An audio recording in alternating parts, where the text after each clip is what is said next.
Hi, everyone. This is Bill Holton from Field Trial Central, and this is Field Trial Central Live. Tonight, we are real lucky to be joined by Matt Basilone from New Jersey out of Sunrise Kennels.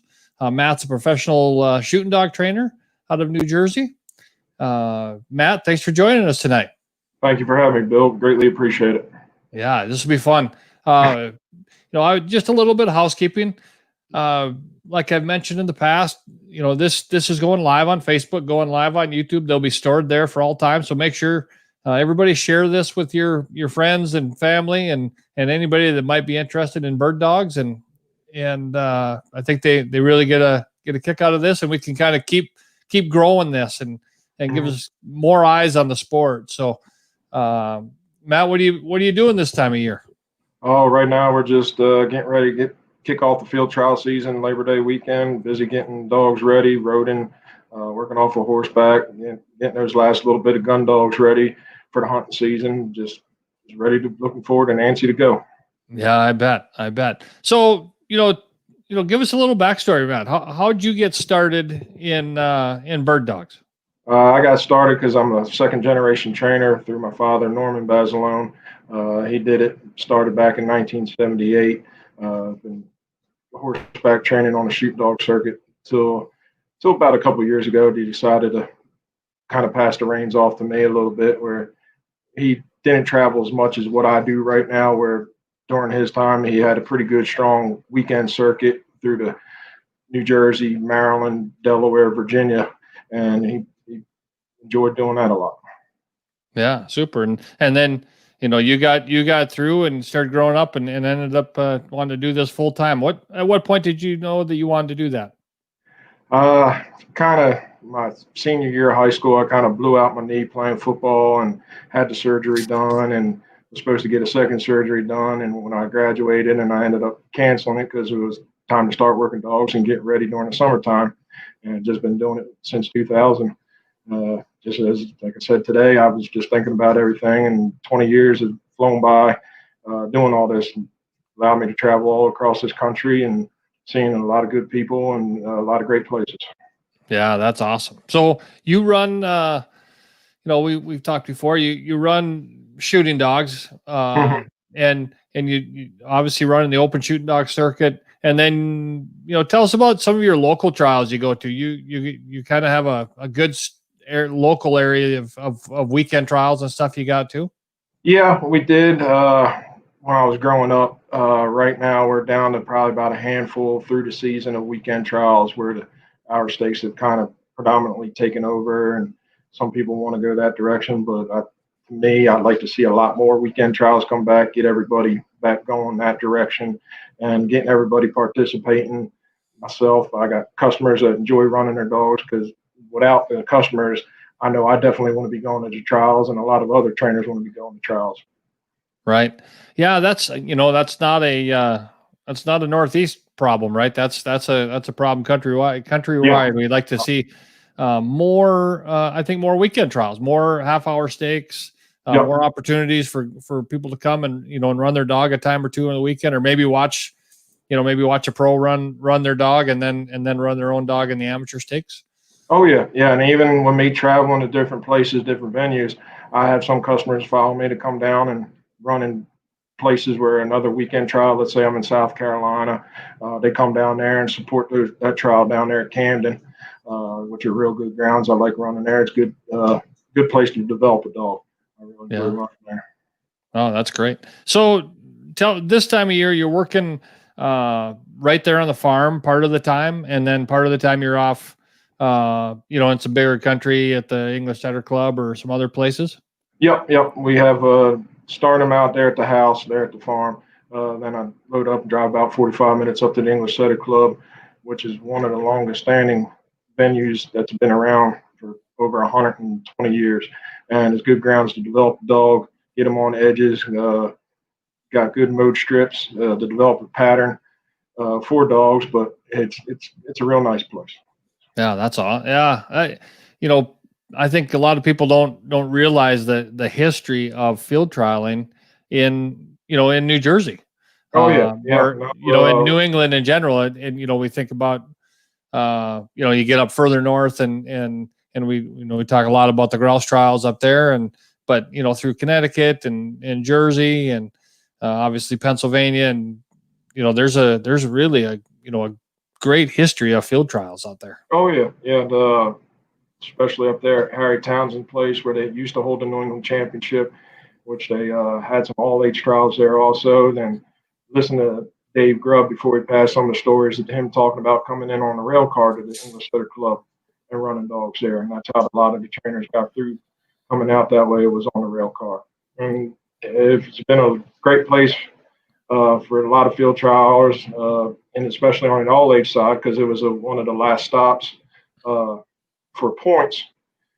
Whether you went to New Jersey or out to, I believe it was Idaho, was like one of the last two trials. Right.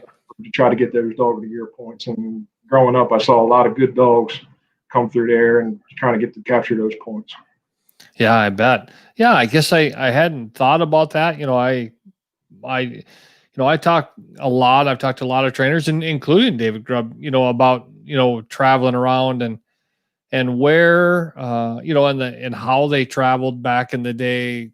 A lot of them came up to the prairie or into Canada, on rail cars. And then, I used to live in Duluth, Minnesota, and Solon Springs was kind of the last stop that guys would make before they headed back down south. But they'd come in there in the rail cars. You talk to some of the locals and they remembered, it was kind of like the circus came to town, Yeah. and all the field trialers come and they all, pile off those cars so I guess I did not realize that. That's really neat information. Tell me about Harry Townsend's place up there. Did you spend some time there? Yeah, I ran running dogs. Yeah, I ran some dogs through there. Harry's, you're basically almost want to consider it kind of a grouse woods, where you're running through the woods. You got some open fields.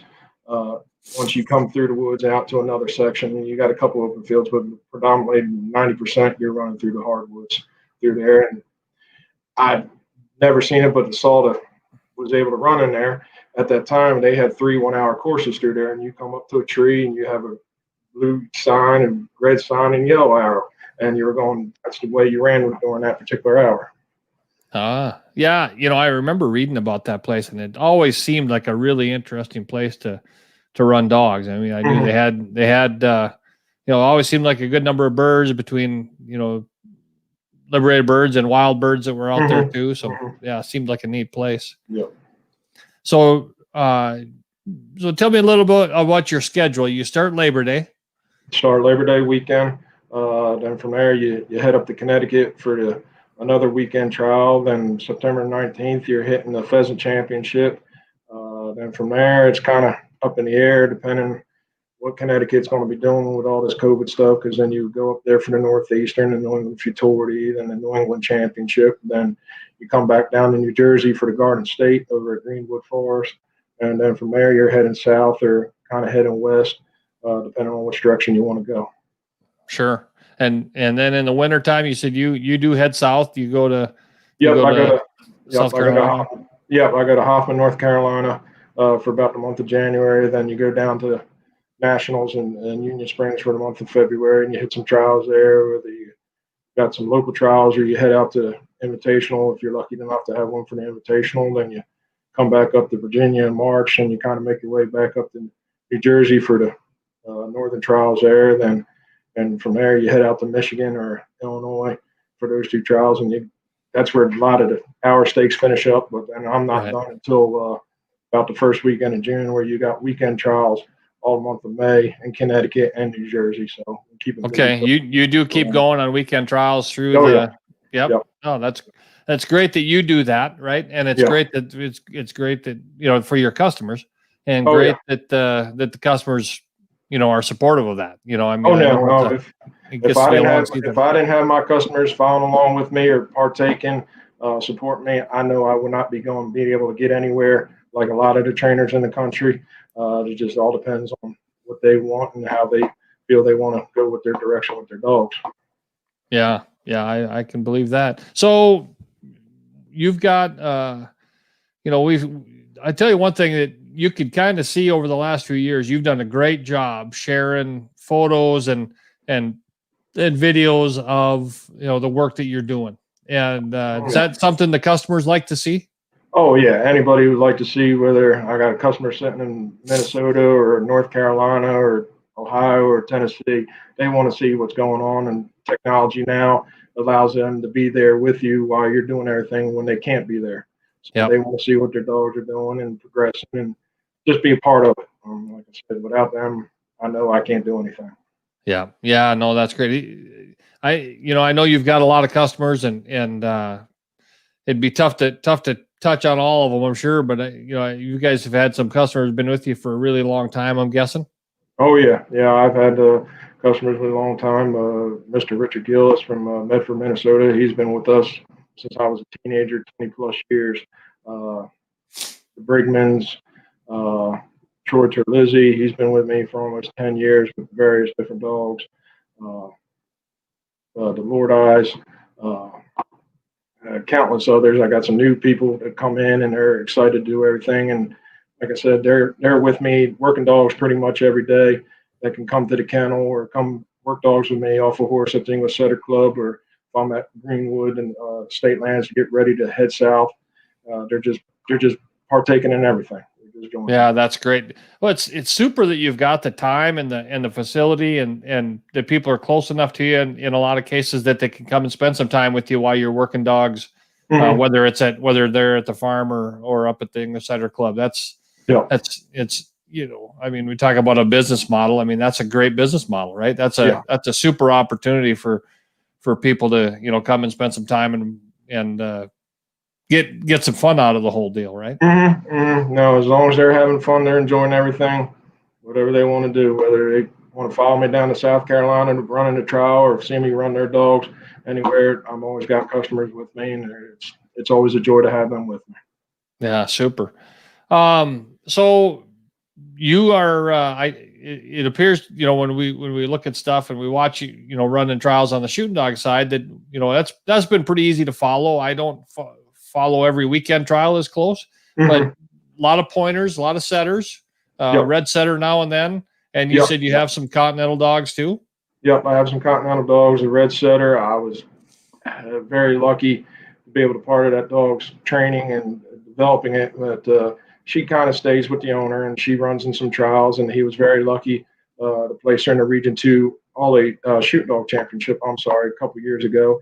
And I was real happy to see that, along with another customer, which is kind of like a little bit of a feather in the cap when I got two dogs off the trailer that can go out and be very competitive and do that kind of stuff. And the continental breeds, they come in for some work, and then they allow me to be able to run some of them in their AKC stakes, which I partake in a little bit, and developing those dogs. And while I was younger, I had a customer at the time, had a Weimaraner. He'd had me jump on a plane and flew me out to Oklahoma to run in a Weimaraner futurity and place out there. And then I had customers fly me out to Spokane, Washington to run in a Gordon Setter National and place out there. And then short hairs have taken me all across the country and did very well. Won top shooting dog of the year on the NGSPA a couple of years ago. So yeah, I've been very fortunate. Oh, that's awesome.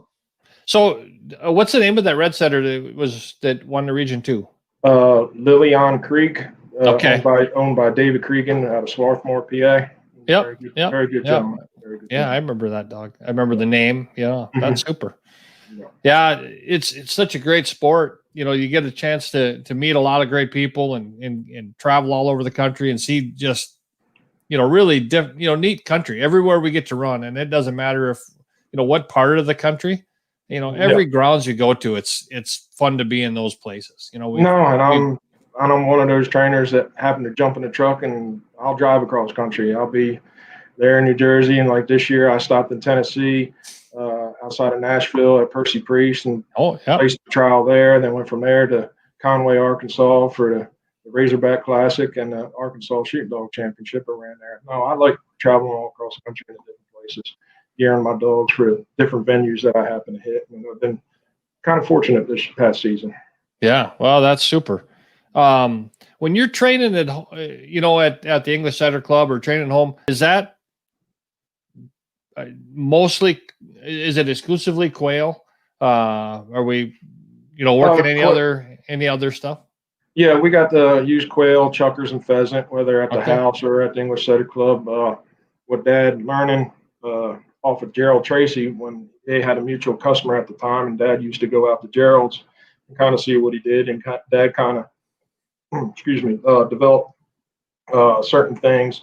And Gerald always liked working in the woods, and Dad developed doing what Gerald did because it was working for Gerald and working in the woods, and we kind of nicknamed it Pat's Woods and doing certain things and develop the dogs that way. Then we go load up and go work them at the Sutter Club where they can range out a little bit more and develop their pattern. Oh yeah. Yep. Good. Yeah. Yeah, obviously a good plan. It worked pretty good for a lot of different trainers over the years. Oh yeah, yeah, yeah. So let's touch on that a little bit. This is one sport that I think that everybody that has stuck around, everybody that's been successful that I've ever seen, has had some mentors. Obviously, Mhm, you've got a built-in mentor that's taught mhm. you a lot. Yep. Tell me what some of that mentorship, both from Norm and from anybody else that would stand out to you, have meant to you over the years. With Dad, it was basically the foundation and the developing of the dogs, the young dogs, getting to do certain things, and with the repetition and the training that goes with it. Then I kind of took my own spin after seeing what other trainers did. For me, it was growing up was I went to some trials with Dad and saw what they did, but my biggest impact for me was when the all age guys came up for the Frank Riley Open All Age Classic and seeing those guys and seeing how they handled and did things. Uh, Biggest one that stuck out to me was Fred DeLeo. Fred, uh, Connecticut guy, born and raised up there.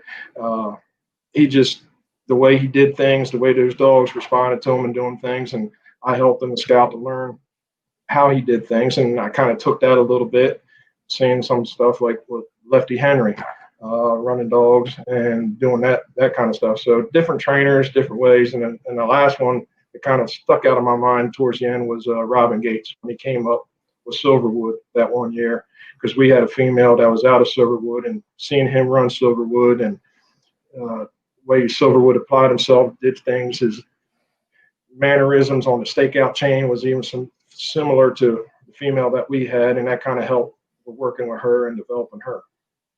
Oh, that's awesome. So yeah, those are all great trainers, and Silverwood's one that stands out, right? I mean, Mm-hmm. just a tremendous dog that it was a great bird dog and really filled the country, but handled pretty kindly. It seemed like from Yep. everybody I've ever talked to, and it seemed more than I had, and yeah, I could see all those having a big impact. Yeah, So and I kind of run dogs the way they did, and I still apply that mannerism that everything towards those dogs the way I do things right now. I'm not the kind that's going to take and we're going to carry him over here to point this bird or carry him point over that bird. I want to see a dog go through there and apply itself and make you kind of stand up in the saddle as you come around the corner and he's taking a 300-acre field edge and flying around there. That's my kind of dog. I want to yeah, see. I can relate to that. That's what we like to see him do, right? That's how they're that's when you see him do it that way, then you're Mm-hmm. seeing something Mm-hmm. that really stands out. Yeah. So, as long as we're talking about that a little bit, tell me about a couple dog performances you've seen over the years. Maybe Silverwood's one that have been some of those that have stood out in your mind and just stay there forever, right? We always have some of those that just sparkle and you can't ever forget any Yeah. second of it. Yeah. Uh, for me, it'd probably be when I won my first championship with High Hope Orphan Annie. That kind of always sticks in your mind when you capture that first one and you're able to do certain things. There at the was used to be the Frank Riley Open All Age Classic, then we turned it into the Garden State Open All Age Championship, and that was the first year for that. And 18 years old, and that stuck with me ever since then because she was a little bit of a pain. She was tough with Dad to get around, and Dad had some good performance with her, and she kind of disappeared towards the end, and they lose her, and kind of cost the championship, that kind of stuff. She was that kind of female. Uh, but she'd always stuck out on my mind with doing that kind of stuff. Then winning my first shoot dog championship with another female named I'm Shameless down at the Eastern to South South Hill, Virginia. She did a good job that day. Where every time you come around the corner, there she was rimming a big old field and coming back at you and doing everything right that day. That worked out for me. Other dogs that I've seen.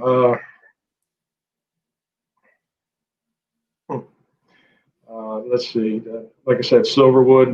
That day he ran up there. I can't remember if he placed or not, but just what he did kind of makes sense. And to me, a lot of dogs that Fred ran, Sonny, Buck, seeing those dogs and what they did always stood out in my mind that way. Shooting dogs, I run against them all the time, and I cursed them. And every time I ran against them, it was Great River Ice. He laid out some performances that you knew what he did, and you just go, all right, he got me today. Ice, you got who else was there? Tommy Rice has got a couple females that do some good jobs and leave you standing and wanting to look at them more and more. Sean's got a couple dogs, Kinkler, that got some performances that I've helped them with and watched out and do. Thunderbolt many times up there in Michigan, going out and do the job. So a lot of those performances stuck out in my mind. I remember, it's funny when you mentioned the High Hope Orphan Andy. That's a dog I can picture, pictures of in the field. I mean, I can remember that dog, and I, of course, have paged through those American fields, thousands of times, but that's when you mentioned that dog, it wouldn't have been one that I would have even remembered the name, but as soon as you mentioned the name, I could just picture the in the field. So that's pretty cool. But the one thing that I was going to mention is I've seen you posing up lots of dogs over the years about, Tommy's dog or some dogs for Sean. So, obviously you've been a pretty good scout for guys over the years. Been a pretty good partner right now in the shoot dog circuit, we got a good group of young trainers. Myself, Michael Martino, Tommy Rice, and being the younger guys, the younger generation, we all help each other, give each other a hand, and they kind of ask me for advice and what to do because I'm the oldest one out of the group, and they're trying to figure out everything. But they're all heading in a good direction. I give them a hand whenever they got a chance. I know Mike's got some good young dogs coming along and developing them, and I want to see them do well and succeed. Tommy, my little mini me, as I call him, he's got some good stuff coming out too. It's a good group of dogs and good group of guys coming out. Yeah, that's been great to see because, the more young trainers we can have that are going to be able to go out there and fill up these stakes, whether they're open stakes or they're working with amateurs to get their dogs to the amateur stakes. It's nothing but great for the sport. So and that's the same way with Michael Martino and his crew, his owners. They go to the amateur stakes too, and he's kind of doing the same stuff as what I'm doing, supporting the local trials. I know this year the Southern Bird Hunters Circuit, they're offering up horseback stakes. So I'm looking forward to jumping aboard and giving them a hand and support with stuff. And it's the amateur weekend trials. They're starting to come back down south. I'd like to see them a lot more come back up this way.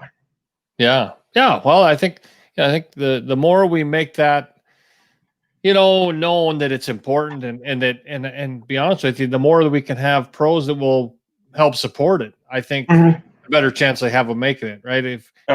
Because if the club goes out and puts on a full slate of weekend trials, it's a lot of work. It's work for the members, and it costs money. And if nobody shows up because the pros all went somewhere else, then it gets tough, and guys get a little bit, guys get club members kind of throw up their hands and they walk away. So the more that you pros can help with that, I think it's better as long as they know we're going to do it. Hey, I'm just going to throw this up here in case you didn't see it, but there you go.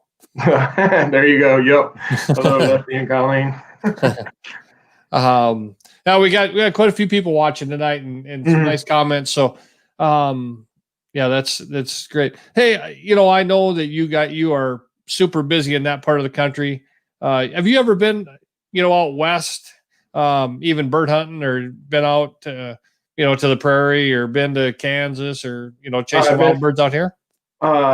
Not out training wise, trials. When I was running the Continental Breeds to Kansas down there, the Westfall Ranch, not the Westfall Okay. Ranch, I'm sorry, the Bechtel Ranch for the Short Hair Nationals was there. Uh, Nebraska for the Gordon Setter National one year, and then Spokane, Washington for the Gordon Setter National another year. I'd like to get out to the prairies. I'd like to see it. You see all the pictures, and I'd like to see a dog feel that kind of country. Would it be tough to bring him back here to do all that? Yeah, it'd be kind of tough, but I'd like to see it one day. I really would. Yeah. Well, there's a lot of guys that come out here and went back and ran in that country. So it's just a matter of, Mhm. that's not but obviously you've got a handful where you're at. So, I mean, you got a great, job there and, really doing it. It sounds to me like the right way. So, Just trying to keep everything going. yeah. So, we've talked about this a little bit, but I'm guessing I know part of the answer. What's your thoughts on ways that we can kind of help this sport grow? I think weekend trials are a big part of it. Weekend trials are a big part of it, and like how the Alabama Association is doing is the youth trials, getting that younger generation in there, getting them involved, running the trials like they do.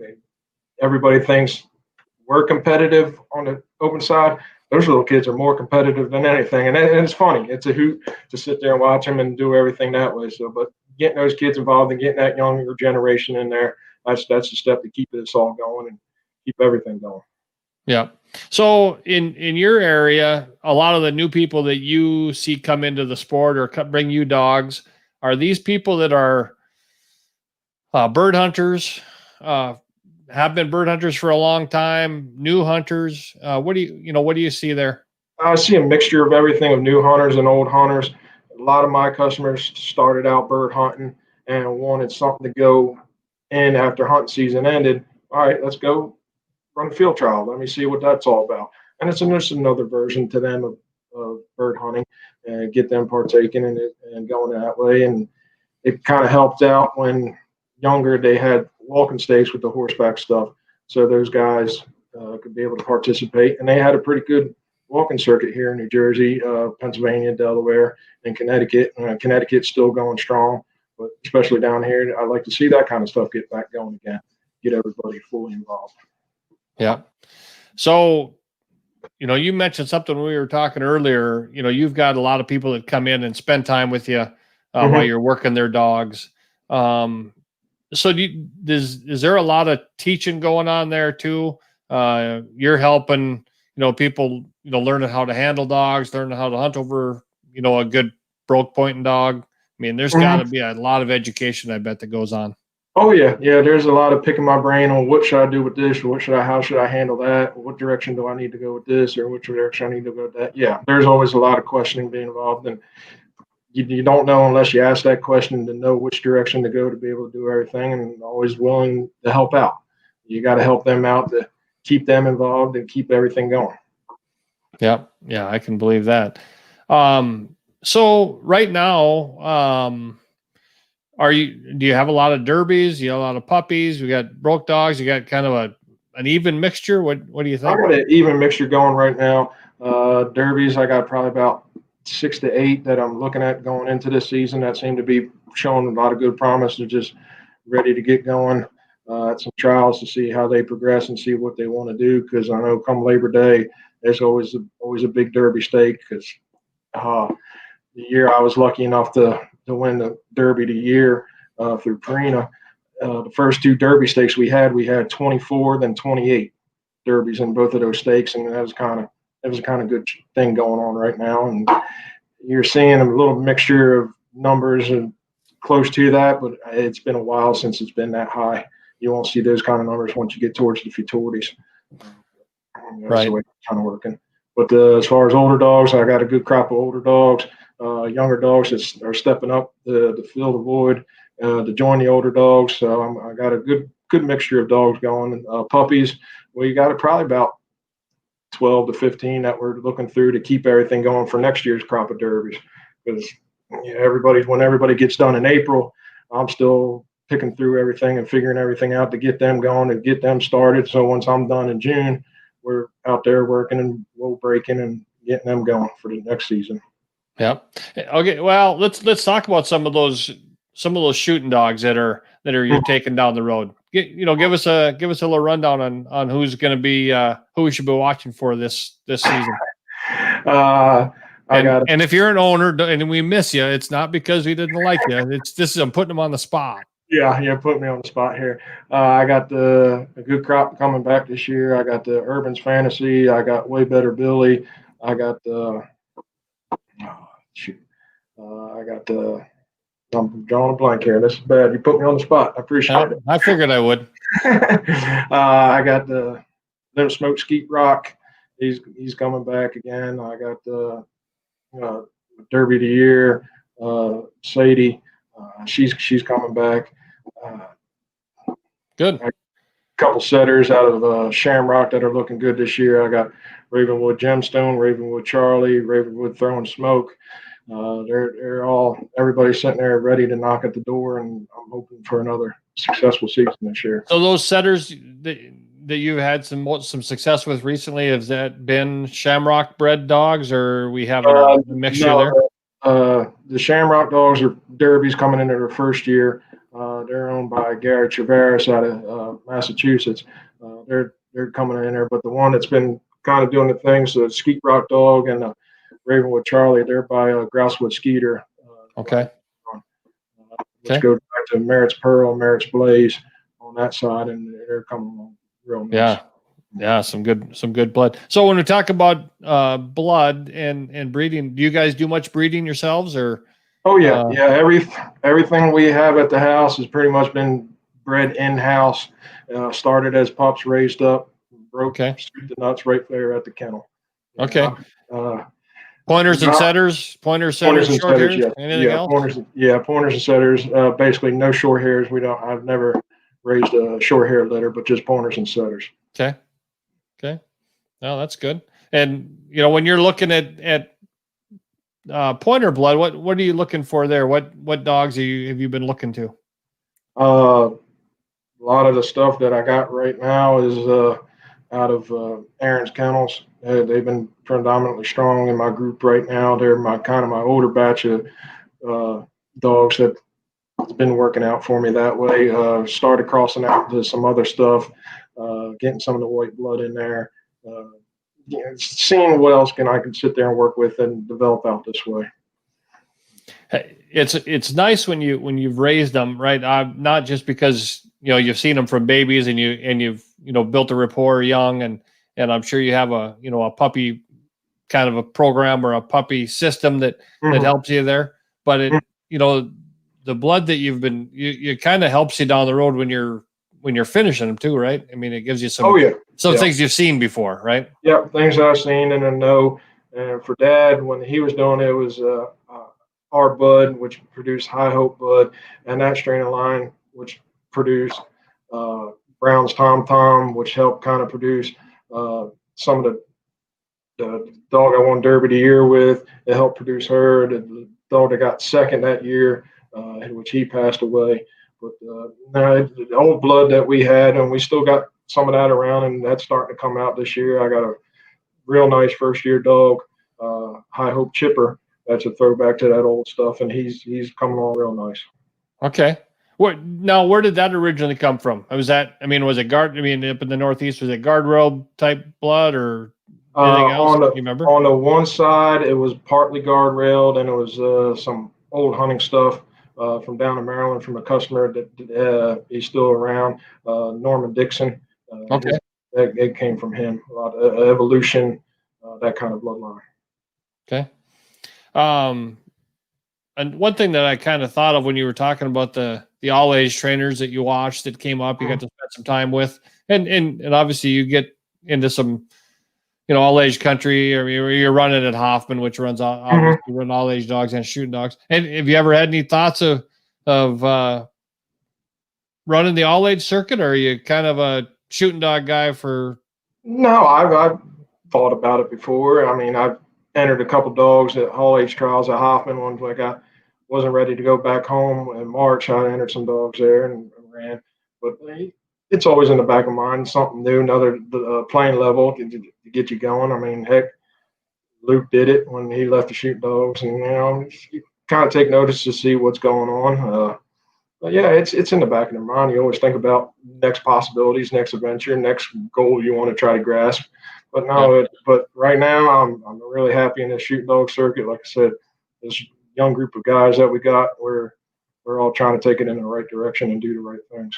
Yeah, yeah. I'm not trying to push you there. I always just think, and it's not that it's a, I'm not going to say it's a step up or anything like that. It's just in some cases brings you to different venues. Mm-hmm. It's seeing different handlers, different people, Yeah. and there's some. I really enjoy just riding behind a lot of the all age guys. I've really had a lot of fun judging all age stakes, and you learn a lot, right? When you go into, you can learn a lot from the guys that you're watching every day in the shooting dog circuit, but then the stuff when you can see some of these guys come from the all age side, they're not ones you watch every day, so you get a chance to learn a little more. So, one thing I guess I find a little bit interesting, we don't talk about a lot, but tell me about your horse flesh. I mean, where do you get your horses? Are you breaking and training horses there, or where do you go get them? I find them wherever I sit there I can, because I'm not a little guy. I'm 6'5", so I'm going to need something that's going to be able to carry me through there. And a lot of them are spur of the moment. They're there at a trial, and I'm able to grab a hold of them that way. Or I happen to call down to Harrison Lee in Alabama, and he may have something available or know something, and he gives me a heads up or direction to go. But a lot of it is just wherever I'm at and who has something available that way. Because a lot of times I want that little bit hard head of a horse for me, but I also got to think about customers that are there. They need to ride and watch and everything that way. So, how many horses do you carry on the road? I generally carry about 6 with me. 6 with you? Yeah. Like I said, I could have customers coming in and want to watch their dog, and I got to have something available for me in case, God forbid, something breaks down, and I got to have a backup and for them to be able to watch everything. Yeah. No, that's a great point, especially when you do have the support of the customers that do come up to spend time coming to the trials. It's good to have something for them. And when you guys are helping each other scouting, there's a lot of horsepower that gets used in a week. Oh yeah, it does. Yes, it does. Yep. Yeah, because you're going out for the 3 hours in the morning, and you got to know you got something that's going to last you that whole time, and whether it's going to be for you or it's just going to be for the customer riding in gallery, you got to make sure everything is working out great. Yep. Hey, talk to me a little bit about dog care, dog nutrition. What are you feeding at the kennel? Do you supplement much? Where are you there? We feed Purina Pro Plan. It's been a great product. We've been feeding it for, it's been over 12 years. I know of myself that way, but it's been one of the staples in the kennel, and it's been great everywhere I've been. It hasn't let me down, and it keeps the dogs healthy, keeps them in shape, and keeps them recovery. It helps with that stuff. So it's all Purina all the way. Good. Well, it's good to know. Yeah, it's I know that's one of those things. It's one thing I'll say is I probably asked that about the first 5 shows that we did, and everybody said the same thing, and then I kind of stopped asking. But it's a consistent theme among top strings in the country. It may not be 100% of them, but it's pretty dang close. And Purina's done a great job supporting the sport, as well as a lot of trainers. I know there's a lot of trainers have told me I couldn't do it if Purina wasn't around to help us and keep supporting us. So everything that Greg Blair and Jim and Gail, everybody at Purina, what they do for us, it goes without question 100%. It's great what they do, and I greatly appreciate it. Good. Any other thing nutrition wise you do? You guys have you do any supplements or anything like that? No supplements. Just keep it all just Purina straight. Yep. And do you how about roading? You do a lot of roading of dogs or Oh yeah, doing conditioning all the time. I mean, right now, even when it's been a heat index of 100 and something, you're still roading to get them done early in the morning. like I said, because you're going Labor Day weekend, it's first trial, so they got to be in top shape to even go when you're running at 2 o'clock in the afternoon, and it could possibly be heat index of 101, 102. It Yep. just all depends. So you got to have them in well conditioned shape to keep everything going. Yeah, they got to be acclimated to heat, because you don't know when you're going to, we'd love to be able to run them all when it's 60 degrees or 55 degrees, that's a great time to do it. But and then even when you get down south, you can get a couple of those days where it's 70 degrees 4 or 5 days in a row, and you got to be well conditioned and go during that time. And it's not going to be in your favor, but you got to go out there and you do it. And some of my best performances when I head south, I've actually been during the heat of the day, and I lucked out doing that. So, good. Yeah. Well, you're doing it right then. And how about any other? I don't know if any other products that you use pretty religiously? We got one kind of collar you use, or anything like that, or you been using the same thing for a long time? The Garmin tracking collars have been wonderful. Get better every year. They come out with something. The technology, as normal, is going to advance, so you're always trying to stay on top of everything that way to be ahead of the curve. Garmin's been great that way. The new GunX guns coming out, they're good products. Yeah. The electric collars, you got your Tritronics or your Dogtras. I like using both of them. They're both good collars. Yeah. I've had great luck with the Dogtra collars over the years. They've been real consistent, worked all the time. And I mean, I could see that. What else? Oh, there was something that you were talking about there that made me think of something else. That those GunX guns, you've been using them a while? Probably about the last 4 or 5 years, I've been using them. Yeah, really reliable. I've been really, really happy with them. Just a couple quick comments here, just to throw them out there. Greg Blair's from Prina, you mentioned him. He's around. Yeah, thank you, Greg. Here we had Dr. Tom Jackson says Matt's a great scout and a handler. So those are things we Dr. Jackson is a very good gentleman. Very nice. Yep. Well, that's great. So,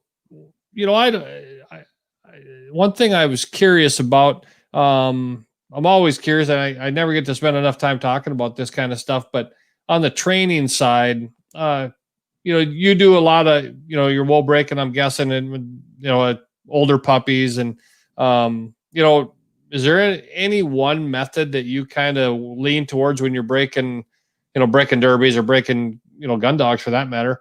You guys using a barrel, or what do you guys do there? We used a barrel, but sometimes with each dog, it's different. What method we're going to do and how to go about it. Some can be able to handle the barrel, some doing on foot or on a low board. It just all varies on each dog and how they want to be addressed with that situation. Some you got to use with kid gloves, and others you can do what you need to do. It just all varies on that dog, what direction you want to go. Yeah. So, I would have guessed that there's a lot of training to the dog, but we'll have a program where we think of where we're going to go to, but the dogs sometimes change our minds, I think. Yeah. I know what I was going to say earlier. I thought, you mentioned you hurt your knee when you were in high school, but you hadn't done that. Maybe you would have been a professional football player. It might have been the next thing happening. Maybe I had some schools looking at me, but it just wasn't in the cards. And then when I needed to get that second surgery done, they saw me as damaged goods, I guess, and kind of wanted to use their scholarships on somebody else that was a little bit more usable than me. Yeah. So a lot of that comes. It's pretty interesting when and you've seen it traveling around the circuit, but there's a lot of pretty dang competitive people out there running field trials, isn't there? I mean, a lot of pros and amateurs both, that were great athletes as youngsters, and have found another venue to to get those competitive juices flowing, besides just the opportunity to work with animals every day. Yep. Yep. No, it's tough on the shoot dog circuit, especially up here in the Northeast. It's real tough, and you gotta have thick shoulders to be able to go through everything that way. And then you deal with that, and you go out to different parts of the country, and I like the competition. Like I said before, I'll jump in the truck and I'll go to Arkansas, I'll go to Tennessee, I'll go to Georgia, Alabama. It don't matter to me. There's a field trial somewhere, even like my father kids me, I'll go to Antarctica, run on liberated penguins. And it keeps, Yeah, keeps there you go. everything going. You got to be competitive in what you're doing with this. Yeah, yeah, no, that's fun. So, um, when we talk about next year's invitational, Mhm. um, how are we doing there? I have not had a chance to really follow No, I points, but don't. I got a bunch of we got dogs on the list, but everything was spread out where I didn't have one consistent hitter to okay. get back to the invitational. But I'll get back there. I'll get Oh back yeah, there. I you like like running showing there at them. Conway? Yeah, it's a good set of grounds. Like I said, it's one of the top five places I enjoy going and turning the dog loose at and being competitive. Yeah, that's a great point. Give me another place or two that you like to run dogs, and you just get excited when you're going to go. Uh, Conway, I like going up to Michigan, up there at Ionia. There's folks, Joe Guzman, uh, Dan Battistella, uh, Jim Sipineri, can't Jim. forget Sip. Yeah, can't forget Sip. Sip is the backbone and everything up there. I enjoy going up there and running with those guys, the camaraderie there. I enjoy running at Hoffman. Uh, it gives you a different venue from Michigan being edge country to Conway, uh, being a mixture of edge and woods and swinging with you and working through the switchgrass and everything that way, where Hoffman's a more straight shot and it's more enjoyable when you're going down number one and you get in that mile long stretch and you get to one hill and you see them flying down that right or left hand side out of 500, 600, 700 yards in front of you. There's nothing a better feeling to me than that. Uh, you can't take away running at Sedgefields at the National. That's a beautiful place to be able to turn a dog loose and do certain things there. Uh, Yep, those are all great places. Yeah, that's fun. Um, so if someone wants to get a hold of you, Matt, what's the best way for them to get a hold of you? If they got a question with a dog, or they have dogs they want to have you take a look at, what's the best way for them to get a hold of you? They can contact me through our Sunrise Kennel Facebook page. That's the best way to get a hold of me. Okay. My number's there. My father's number's there. That's usually about the best way, social media wise, for me to get a hold of me. Super. Well, everybody, if you're, and you wouldn't have to be in the Northeast, but if you're in the Northeast and looking for some help with the dog, make sure give Matt a chance. He's obviously working hard. You keep an eye out on his Facebook page. Those guys are working every day, and it I'm guessing it starts early and goes late. So Yeah. Yeah. Matt's got every intention of going forward with this season and let's and having a big year, I'm guessing, right? Yep. Yep. Yeah. So another good opportunity to find a good young pro in the eastern part of the country and take advantage of that. A lot of people I've been around, whether it's social media or message boards and around bird dogs for a lot of years, over 20, I'm guessing. And that's one of those questions that always comes up, right? Who in my area should I, Mm-hmm. be taking a look at? And, Mm-hmm. and in the East, there's obviously, if, there's been trainers out there, but there's always people looking. So, Yep. I'm guessing we'll catch a few of them tonight that they may be looking for someone to help them with the dog, whether it's a gun dog or a field trial dog. And, I can't imagine a better spot right now if someone was, maybe trying to get involved in field trials for the first time, right? They've got a good young pup or they're looking for one and they'd Mm-hmm. like to try it. Yep. It really sounds like you'd be a good hand, right? A good helper to get them started. Yep. Yep. Anything we can do to sit there to keep this game going and keeping everybody going in the right direction. Looking for the future. Yeah, that's awesome. Anything else, Matt, that you want to share with everybody tonight? No, I just appreciate everything that you do, keeping everybody informed, and doing these videos and being a part of all the field trial community. I greatly appreciate that, what you do with everything, Bill. Yeah, no problem. Hey, it's getting pretty exciting. I know you're getting ready to get started on Labor Day weekend. Montana Shooting Dog Championship, National Amateur Pheasant Championship will be kicking off in 20 days. I mean, it's going to get real. I think Pennsylvania's got a few walking trials going to get started maybe this weekend. Yeah. So, we're not too far away. When we start getting some results, I'll probably show up on Sunday nights on your local channel, just like this, and we'll talk about some results and have some fun. So, to everybody, Matt, thanks for joining us. Thank you, Bill. Appreciate it. Yeah, no problem. We'll definitely catch up again during the season as things start happening. There's Mike. Oh, we should probably you mentioned him tonight. We got to throw him up here. Another young trainer. We'll get Mike on. He said he was going to sit on a butte out there in Montana with his father-in-law, and they're going to be all watching it.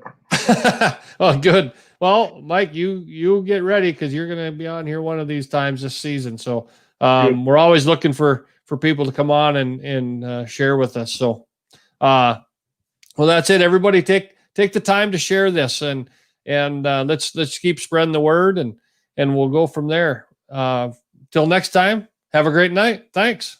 Thank you, Bill. Appreciate it. You bet.